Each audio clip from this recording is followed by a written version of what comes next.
Hello guys! Welcome to my channel. So for today's video ay magluluto tayo ng pork bone with figs and white fungus.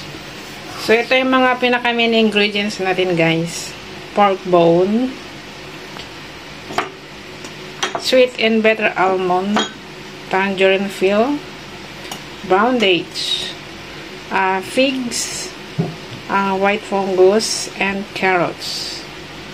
So, ito guys ay binabad ko na. So, tatanggalin natin yung white nito. And then, ito is huhugasan lang natin. Huhugasan din natin to. And huhugasan din natin yung figs. Then, ikat natin ng half. Then, ito binabad ko na siya. Tapos, ikakat lang natin yung nandoon sa loob. Yung matigas na part. Then, hahatiin lang natin. And then, ang carrots is isa-chop lang natin. So, start na natin guys. So, i-chop lang natin yung carrots.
So, ito guys, yung tatanggalin natin yung puti niya dyan.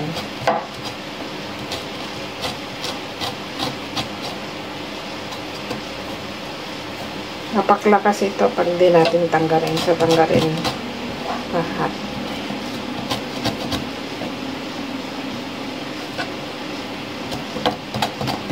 Ang kailangan lang natin dito is yung balat niya.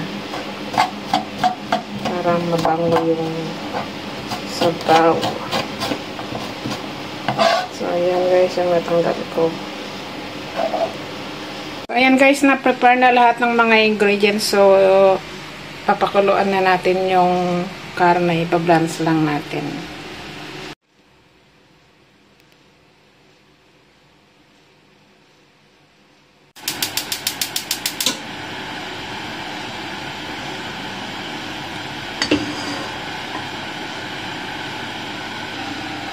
So, magpakulo na rin tayo ng tubig para sa sabaw. White fungus ang ihuhuli natin guys pag medyo malapit ng maluto. Kasi madali lang kung maluto, malambot siya. So, ayan guys, kumukulo na sa iba-blanch na natin yung pork bone.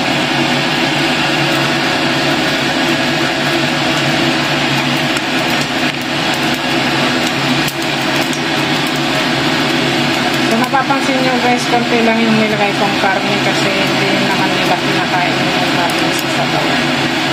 So, hinihigop lang nila yung sabaw, yung mga ibang ingredients di rin nila kinakain. So, binabudget ko na lang. Ilalagyan ko na lang siya ng konti para hindi masayang lang tapos. Guys, kumukulo na siya. So, ilagay na natin lahat ng mga ingredients.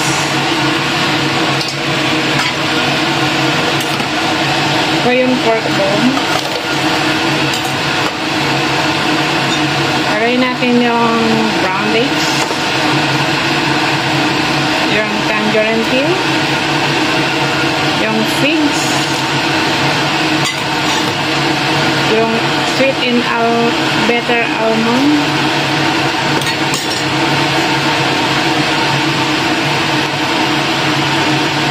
Kunti lang nilalagay kong ganito guys kasi pag madami toxic. Hindi rin siya maganda. And carrots. So, mamaya na ilagay yung white fungus pag malapit na siyang mabuo. So, dadagdagan natin ng konting salt. Yan na yan. Iluto natin ng 1.5 hours. So, see you later guys.